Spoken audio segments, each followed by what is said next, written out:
with Sara, one of the marine biologists at Heron Island. Now, what research are you doing at the stations? The research station, which is run by the University of Queensland, is looking at everything from behavioural ecology of animals all the way to things like climate change. So at the moment they're looking at things like how climate change is going to affect coral here on the Great Barrier Reef.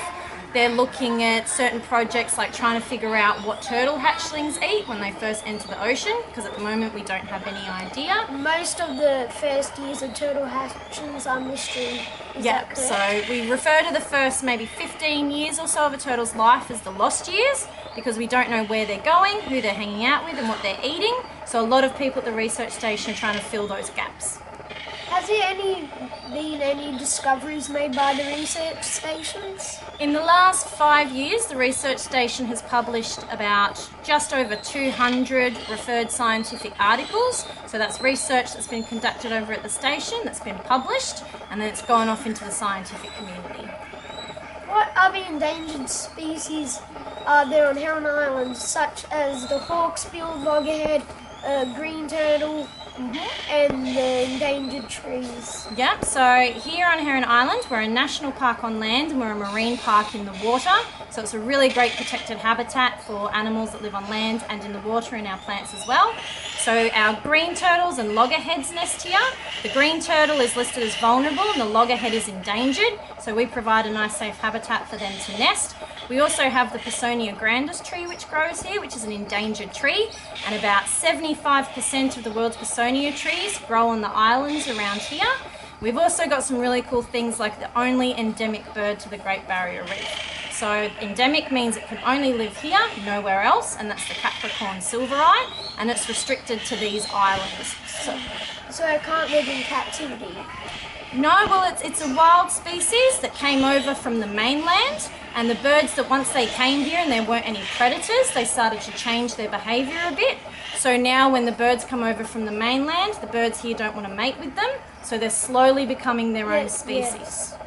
Like the Nile crocodiles in Madagascar, they're becoming their own species. Exactly. So they're kind of being used like Darwin's finches. Because we know the relative age of the islands, we can keep an eye on them and see how long it takes for a bird to evolve into a new species. It's very cool.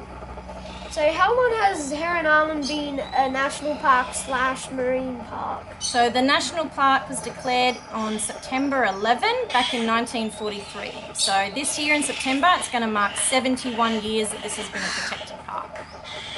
Interesting. Now, what got you interested in marine life?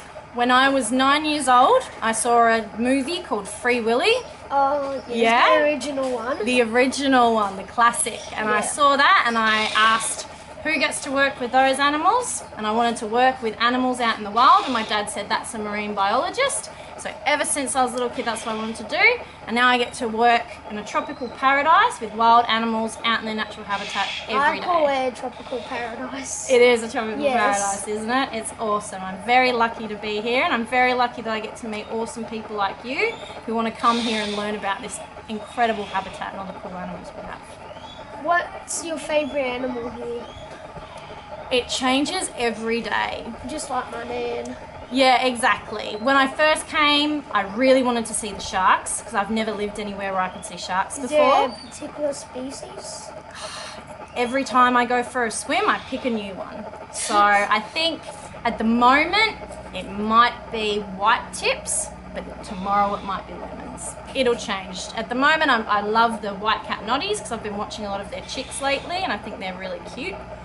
They all have really sweet little personalities. So every day you'll see a different animal do something different, do something a bit cute or a bit intelligent, and then they'll become your favourite.